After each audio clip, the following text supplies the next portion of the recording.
Olá, pessoal do Jornal Terceira Visão.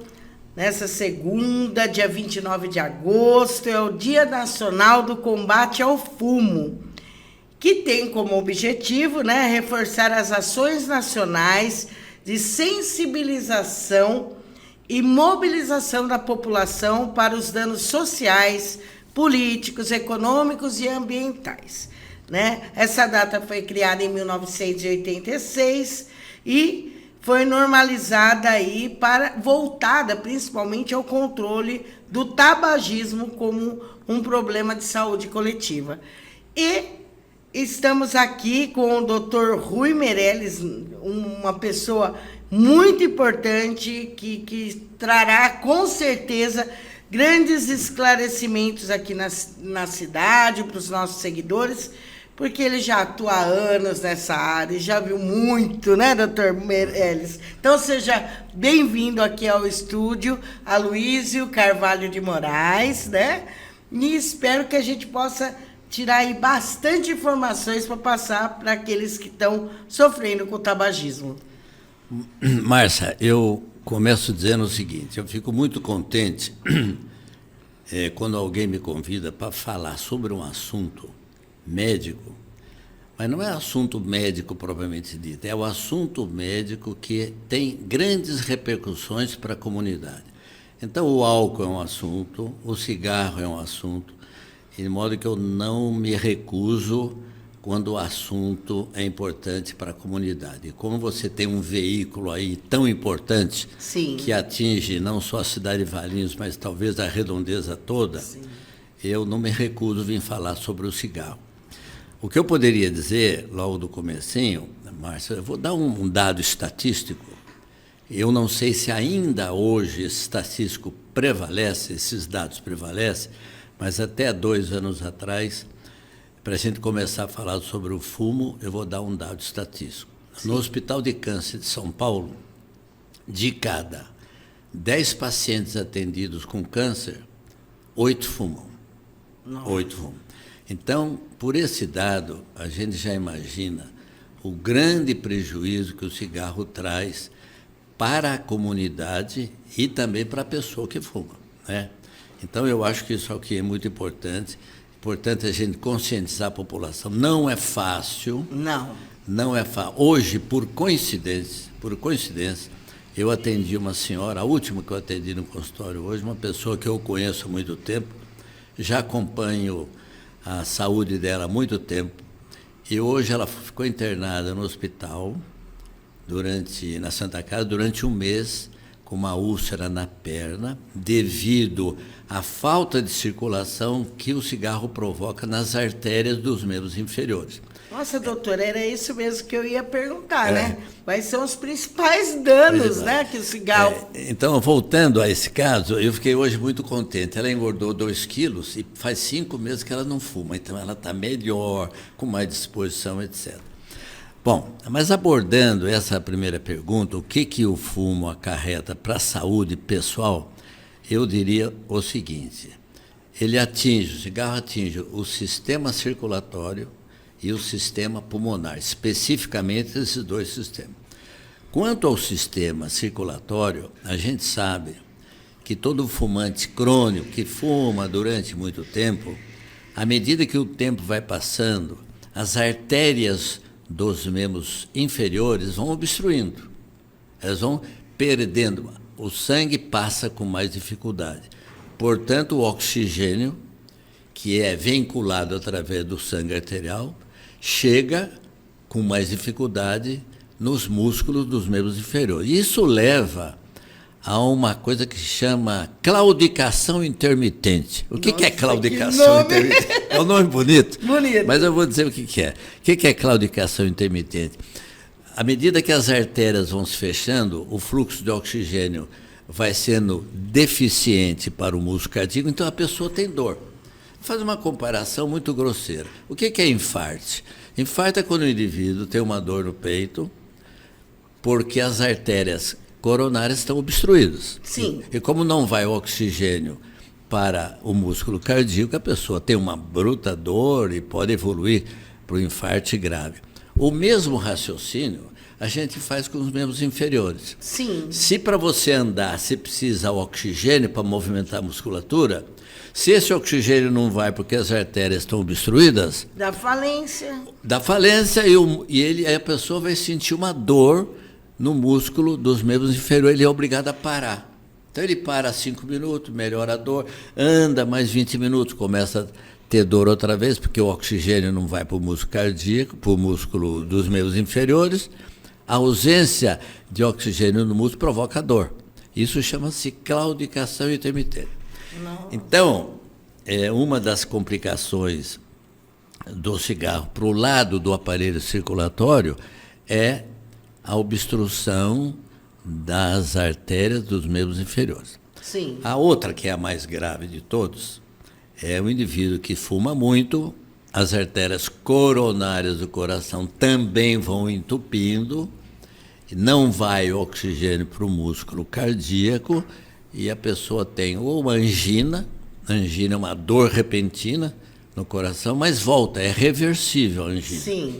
E a angina pode evoluir para o infarto. O infarto é quando o músculo cardíaco realmente não recebe oxigênio. Então a pessoa tem dor, etc. Dependendo da lesão da estrutura muscular do coração, é uma coisa mais grave, menos grave ou muito, muito grave. Isto é apenas para o lado do aparelho cardiocirculatório. Além dos problemas cerebrais também. Sim. Porque quando a pessoa fuma, a dificuldade do trânsito do oxigênio não ocorre só na perna, não ocorre só no coração, ocorre no corpo todo.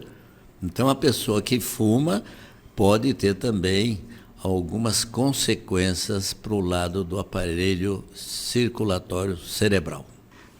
Podemos assim? Começamos assim? E olha, tem algumas outras doenças que a pessoa já tem, né? Por exemplo, uma diabetes ou outro tipo de problemas, né? Dentro do organismo, que também com o tabagismo aumenta o risco ainda de aumentar, né? De dar complicações. Então, olha, Márcia, eu já vi que você entende um pouco de medicina. Por quê? Porque você abordou uma coisa muito importante. Nós estamos falando apenas do cigarro, não é isso? Sim. O cigarro provoca uma vasoconstrição. Sim. Os vasos se fecham. Mas você levantou duas outras doenças que também provocam obstrução nas artérias. Uma delas é a diabetes e a outra doença é a hipertensão. Todo indivíduo que tem hipertensão é pressão alta, né? Todo indivíduo que tem pressão alta, com o passar do tempo, as artérias também vão obstruindo. Todo indivíduo que é diabético não tratado, que nunca pensou em fazer um tratamento para controlar a glicemia do seu sangue, com o passar do tempo, também as artérias vão obstruindo. Então, você somando esses três fatores, o cigarro, a hipertensão e a diabetes, eu vou acrescentar mais uma: sedentarismo. É a falta do exercício. A pessoa que fica muito parada, que nunca praticou esporte, etc, etc. Esses 4 fatores que nós estamos abordando têm uma consequência única. Qual é a consequência única? Dificuldade do sistema circulatório, tanto para o lado cardíaco, tanto para o lado renal, tanto para o lado cerebral, tanto para o lado dos membros inferiores. Nossa, olha, então você vê, isto é o problema do cigarro afetando apenas o sistema circulatório. Agora você tem a outra consequência, é o cigarro prejudicando o sistema respiratório. A gente sabe, por exemplo, que todo indivíduo que fuma tem muito mais possibilidade de ter câncer das vias respiratórias, ou da língua, ou da orofaringe, ou da traqueia, ou do pulmão. Então, isso é uma consequência também do cigarro para o lado respiratório. É que a pessoa quase sempre associa os problemas do tabagismo ao problema respiratório, mas o senhor esclareceu antes que tem muito mais amplo. Muito mais amplo, muito mais amplo. Doutor, e tem como o senhor acredita que o tabagismo ele causa um dano assim à saúde coletiva mesmo, no todo, como eu acabei de falar, né? Que tem um problema político, social, econômico e até do meio ambiente em razão ao cigarro? Olha, Márcia, hoje não é proibido você fumar em determinados ambientes? Sim. Né? Na prefeitura, na época que eu fiz um pouquinho de política aqui, nós introduzimos um projeto de que não poderia fumar em ambientes coletivos. Se você tem um prejuízo do cigarro pessoal, porque você está aspirando aquela fumaça e junto com a fumaça vem todos os elementos cancerígenos, se você extrapolar esse exemplo para um ambiente coletivo, aqueles que estão lá respirando também estão sofrendo consequências. Né? Sim. A gente sabe, por exemplo, que todo... Fumante passivo, né? É um fumante passivo. Então, eu acho que isso também prejudica a coletividade. Tanto que ultimamente, em vários ambientes de trabalho, você é proibido de fumar. Sim. Tem algumas empresas, por exemplo, que eu fiquei sabendo, que tem o fumódromo. Isso. Quando o sujeito quer fumar, ele vai naquele canto lá e fuma. Espaço. E tem também, agora em restaurantes, tem em outros locais também. É verdade. Doutor, então, em resumo, o cigarro prejudica não só a pessoa, mas a coletividade. Isso. E como assim? É possível a pessoa largar esse vício? Olha, Márcia, possível é claro que possível. Eu acho que o indivíduo, para largar de fumar, ele não deve fazer o possível. Ele deve fazer o impossível para largar o cigarro.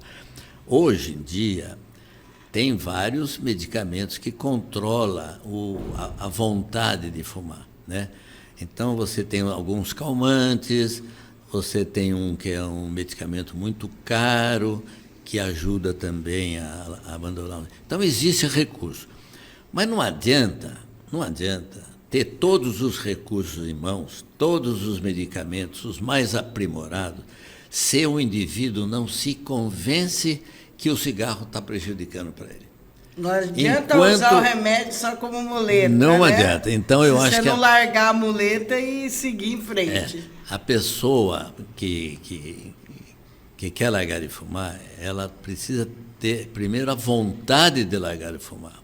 E não só a vontade dele, mas a vontade da família dele. Você imagina o seguinte, imagina que o dono da casa, o marido, fuma, né?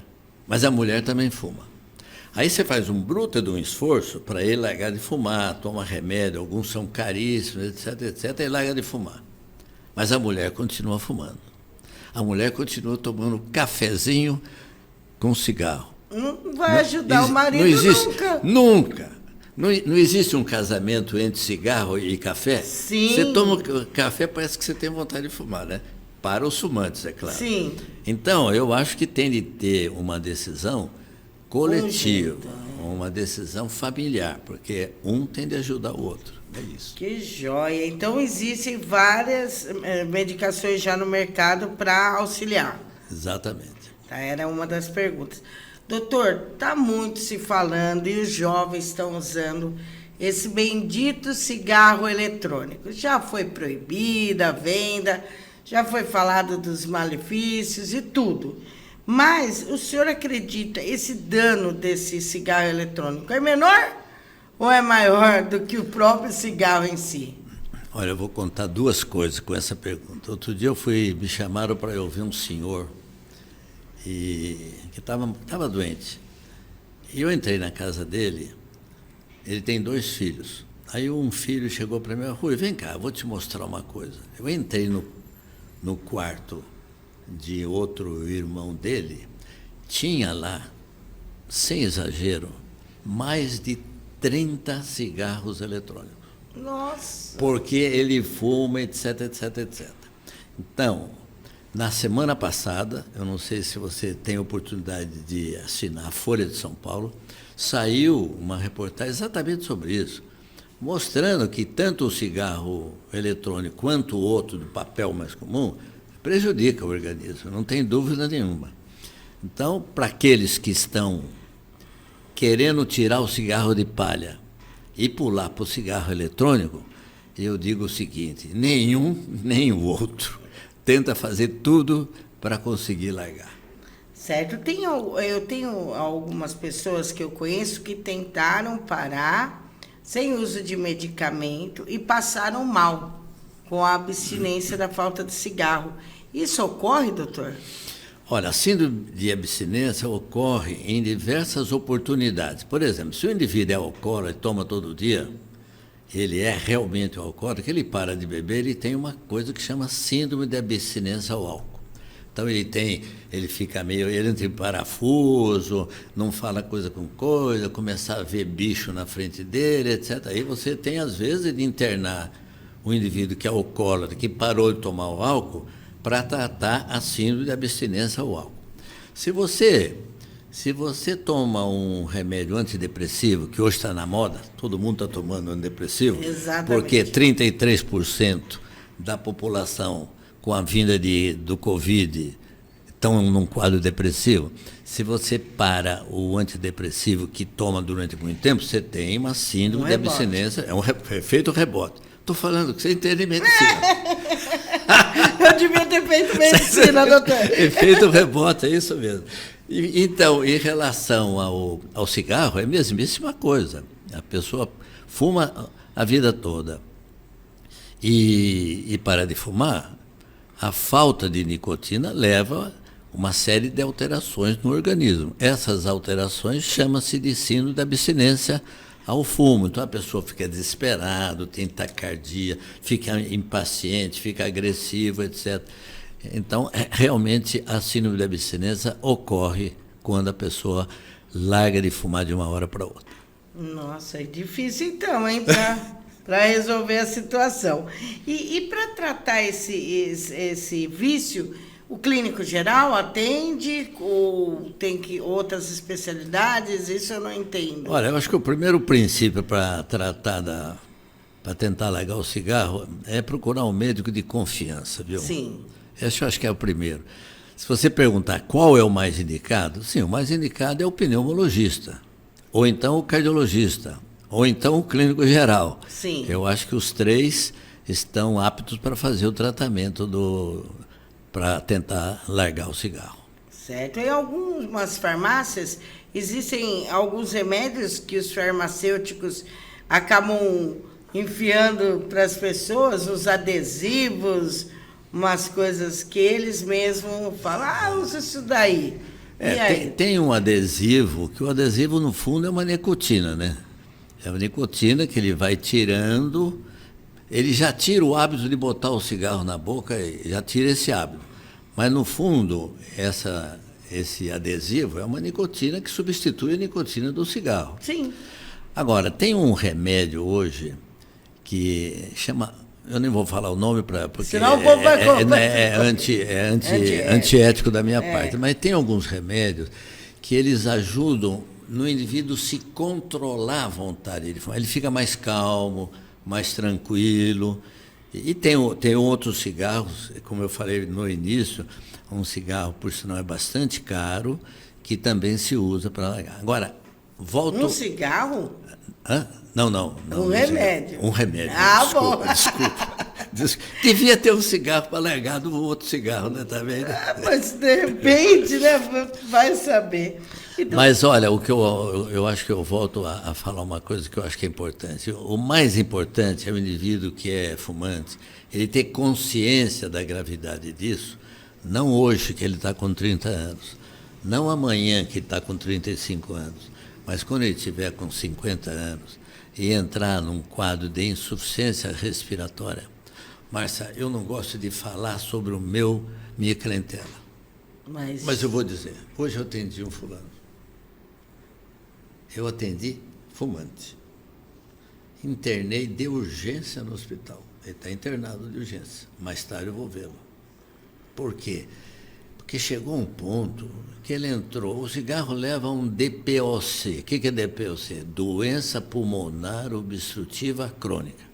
A doença pulmonar obstrutiva crônica leva a um outro estágio pulmonar, chama-se enfisema pulmonar. Sim.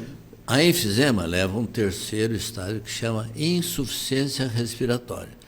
Quando a pessoa chega nesse ponto, ele tem de ir para o hospital, tem de usar oxigênio, tem de tomar um medicamento específico, etc. Então, eu acho que o mais importante é a pessoa se convencer, passar por um período difícil para enfrentar aquilo que acabamos de dizer que é a dependência, né? A consequência do hábito de largar o cigarro. Ele tem de pensar muito e dizer, eu vou mudar de vida.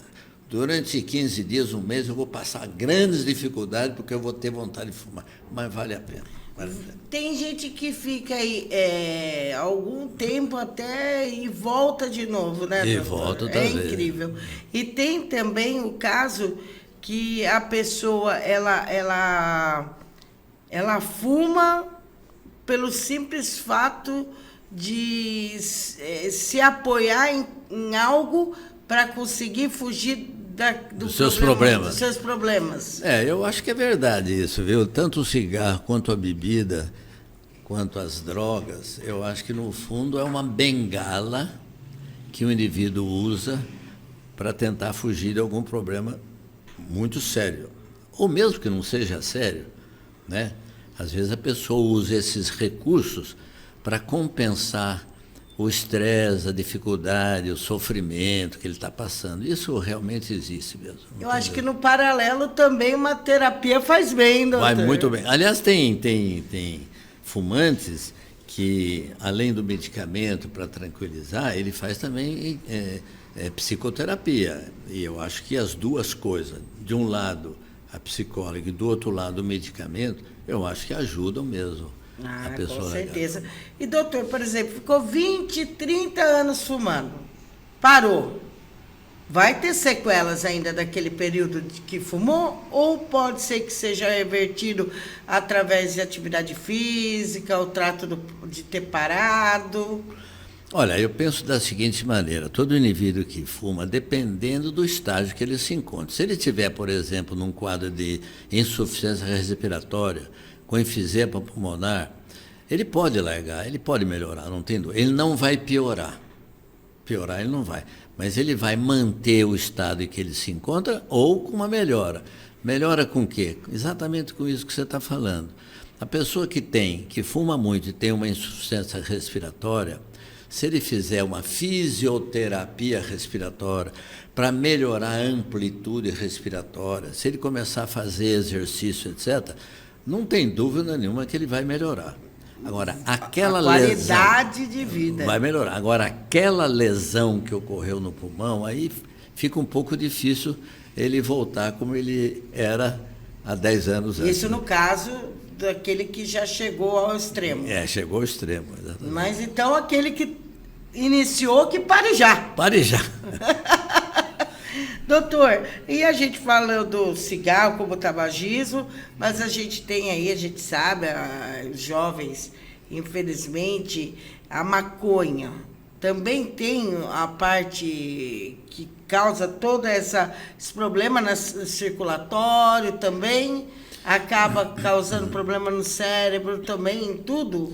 Olha, a maconha também prejudica, mas você veja o seguinte, eu vou fazer uma pergunta para você. Já vou dizer já a minha experiência, nem vou fazer a pergunta para você. Você tem um grupo muito grande de jovens que fumam maconha, mas você não vê indivíduo de 50, 60, 70 anos fumando maconha. O que significa isso para mim? A maconha ainda é um vício, prejudica o organismo, mas tem facilidade de mudar, tem facilidade de largar a maconha, diferente da cocaína.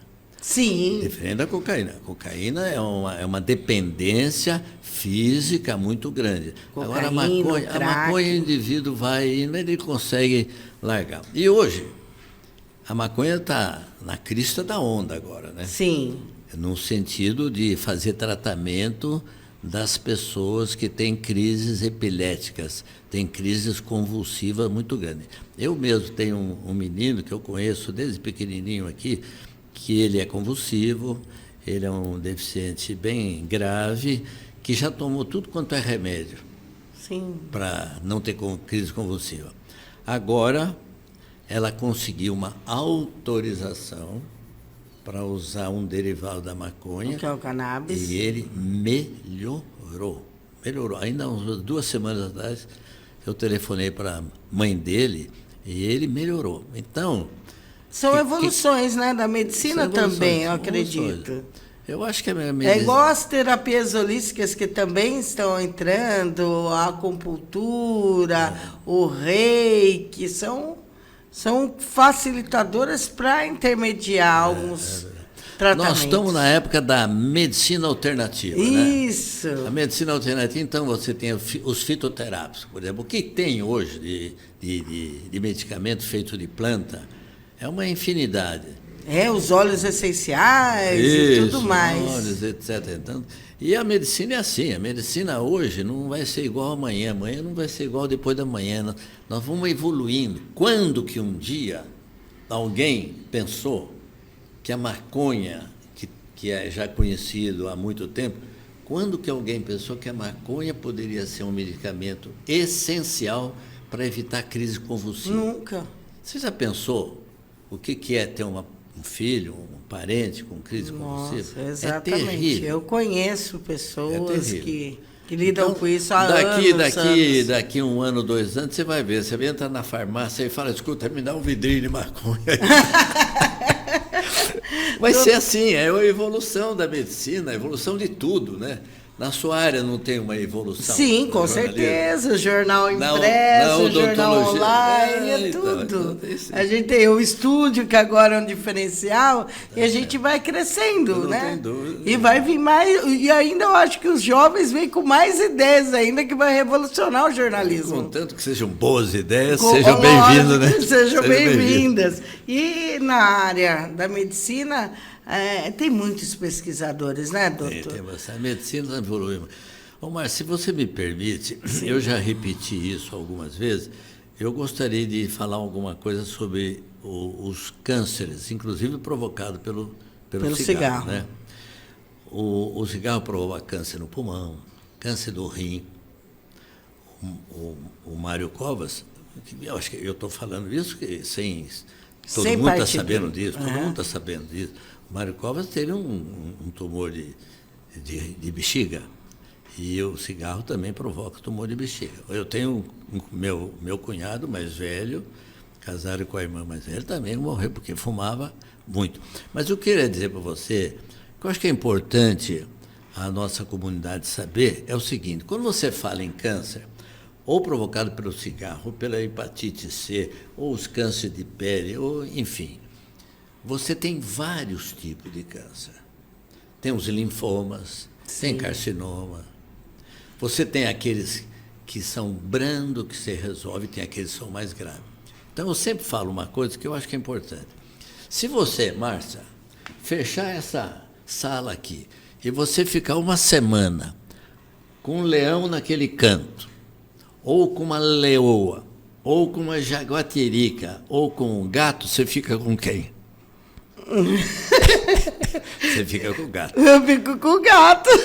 Tá certo? Olha, isso porque eu não contra nada, né? Eu não sou muito chegada a gato. Eu amo meu cachorro, mas mesmo assim eu fico com o gato. Fico com o gato, né? Exatamente. Na proporção. Você fica com o gato, você fica aqui fica de boa. Você bota um leão ali, 1 semana depois você já foi. Né? Já era. Então, o que eu quero dizer é o seguinte: o cachorro, o gato, a jaguatirica, o leão, o leopardo e a leoa, ou qualquer, todos eles são felinos. Sim. Mas um é muito mais agressivo que o outro. O câncer é exatamente igual. Eu acho que isso é importante a população saber disso. Você tem câncer graves, menos graves e gravíssimos. Então, o tumor depende muito do tipo de tumor. Tem alguns que têm uma evolução muito grave e outros têm uma evolução mais lenta. Por exemplo, o indivíduo que tem um tumor de próstata, a evolução é muito, muito, muito lenta. O indivíduo que tem um tumor, por exemplo, no final do esôfago, é um negócio complicado. Eu acho que, como isso é público, eu posso repetir aqui. O Bruno Covas teve um tumor final de esôfago. E acompanhamos toda a evolução dele e como que ele acompanhou essa evolução. Muito. Então, eu acho que isso é importante. Você tem tumores comparados aos felinos. Um é mais grave do que o outro. E a outra coisa, mesmo ligado ao tumor provocado pelo cigarro, depende muito da posição onde ele se encontra. Ele fica, se o tumor aparecer em um determinado lugar, é de fácil acesso, tanto para a cirurgia quanto para a radioterapia. Sim. Se você tem o mesmo tumor localizado em outro lugar, fica muito mais difícil. Exatamente. Nem sempre você pode operar, aí você tem de usar outros recursos. Então, eu acho muito importante ter essa visão da nossa comunidade. Hoje, quando eu me formei, há muito tempo atrás... Há alguns dias atrás. Quando o indivíduo tinha um câncer de estômago, era sinônimo de morte, né? Sim. Sinônimo de morte. À medida que a medicina foi evoluindo, como nós acabamos de dizer anteriormente, a medicina foi se aprimorando nisso aqui. Se aprimorando não só em técnicas cirúrgicas, mas em medicamentos, etc. Hoje, você vê indivíduos que têm tumores gravíssimos e com os tratamentos, hoje a pessoa, às vezes não cura totalmente, mas prolonga a vida durante muito tempo. Exatamente. Então, é a quimioterapia, é a radioterapia e hoje é o tratamento por aumentar a imunidade da pessoa. Esse é o quente do momento, é isso. São comprimidos que você toma, caríssimos, por sinal, para aumentar a imunidade. À medida que você aumenta a sua imunidade, você tem mais condição de superar aquele câncer que você teve. Então, isso a gente... doutor, eu vi isso, eu passei o ano passado uma situação, né, que todos aqui acompanharam. Meu pai teve um problema no coração, né? Uhum. E a gente nem sabia que ele já tinha tido um infarto, para o senhor ter uma ideia, né? E você vê tão tamanha a evolução da medicina. Meu pai tem 86 anos, ele pôs stenter, colocou marca-passo e desfibrilador. Opa. E em uma cirurgia onde o médico anestesista falou que nem induzir ele a uma anestesia geral, por causa da idade dele. E olha aí, estamos completando um ano, ele tá bem? Recebeu os parabéns do médico, essa semana passou pelo médico, está bem. E você pega clinicamente os exames dele, está melhor que o meu e de todo mundo lá de casa. Mas assim é a medicina, né, Márcia? Você tem pessoas absolutamente rígidas, com todos os exames perfeitos, mas você tem algum problema grave que você vai morrer por isso, né? Quem é que garante, por exemplo, que o indivíduo que está absolutamente normal, não tem hipertensão, não tem diabetes, não tem nada, não tem uma ruptura de aneurisma cerebral? Com certeza. Quem é que garante, né? Com certeza, doutor. Então, eu acho que medicina é uma profissão que 2 mais 2 nunca são 4, viu? É tudo diferente. Ou é 5, ou é 1, porque não tem... Eu lembro porque o médico, eu ia lá e ele falava assim para mim, a gente está tentando isso, aí a gente vai tentar isso, mas a gente não pode garantir isso, a gente soma isso. É uma tentativa e erro, e a gente tem que respeitar o médico, né? E hoje em dia... eu tenho irmã médica, eu vejo muitas notícias onde médico está sendo agredido em consultório, em posto de saúde, principalmente no atendimento ambulatorial de porta de hospitais, de públicos principalmente, ou filantrópicos, como no caso da Santa Casa, né? Uhum. E que deixa a gente meio triste, né? Essa falta... de respeito com o profissional da saúde, né? Principalmente quando há a morte, porque parece que a culpa é daquele médico ali, né? Sem contar que tem os advogados de porta de hospital agora, né? Que acham que a medicina tem que resolver tudo. E não é bem assim, né, doutor? Olha, mas eu não sei o tempo que você tem aí, não sei o tempo, mas eu sempre, diante de pessoas nessa situação que você abordou, a pessoa nunca teve nada, foi para o hospital, faleceu. Bom, isso é culpa do médico. Eu sempre cito um exemplo que também é público. Eu tenho até um livro da Rita Cardoso, esposa do Fernando Henrique Cardoso. Sim. Tem um livro. A história dela, pode ser, falar assim? A história dela é a seguinte. Ela sentiu muito mal. Eu tenho um livro descrito por um fulano que é de Araraquara. Ela nasceu em Araraquara. Sim. E ela teve um problema cardíaco num domingo. E foi internada no hospital, se não me engano, Alberto Einstein, melhor hospital de São Paulo, com os melhores profissionais, esposa do presidente. Uma estrutura. Uma estrutura. Você imagina o que aconteceu. Atendeu, etc. Tomou uns remedinhos, na segunda-feira ela não tinha mais nada. Ela quis ir embora.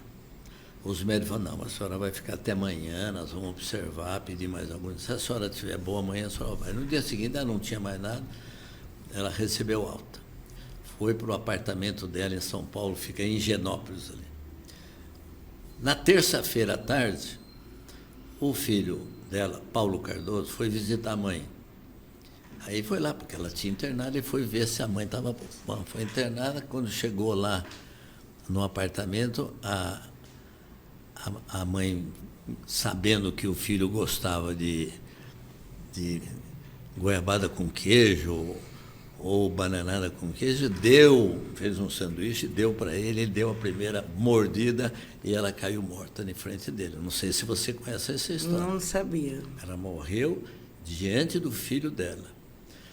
Eu pergunto, como é que uma pessoa, com a fama que ela tem, com o hospital que ela foi atendida, o que aconteceu? Medicina é isso. A gente não tem nenhuma possibilidade de garantir nada. Em qualquer doença, existe o tratamento, existe a conduta médica. Claro que os profissionais, como na conduta e medicamento, etc., estão fazendo para o seu cliente o melhor possível. Mas você tem garantia de que vai acontecer tudo? Nós não somos donos da vida, né? Não.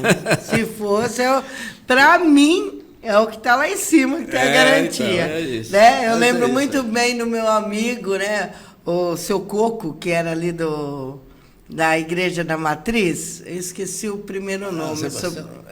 Sebastião? O sobrenome era Coco. Eu lembro dele, eu lembro do magrinho. Isso, e ele é pai da minha amiga Daniela.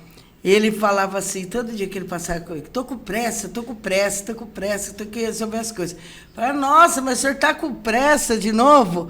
Ele falava, não sei a hora que o homem vai jogar lá a linha de pesca dele e me pescar. Então eu ando bem rápido assim, ele não me acha. Akira, não era Akira? E é Akira, isso, é Akira, ele né? mesmo, isso. É um magrinho. Isso, é o Akira Coco, agora veio o nome. E ele andava assim, e ele falava, tenho que ir rápido, Marcinha, porque daqui a pouco o homem lá de cima me pesca aqui e eu vou ter que ir embora, né? Então, gente, a vida é assim, né? E eu acredito que a medicina é um dom, né? É um dom, mas ela não é algo que vai projetar a vida de uma pessoa, além daquilo que cabe ao médico exercer, né? E o senhor aí com dias de formado, sabe muito bem como que é isso, né, certo, doutor?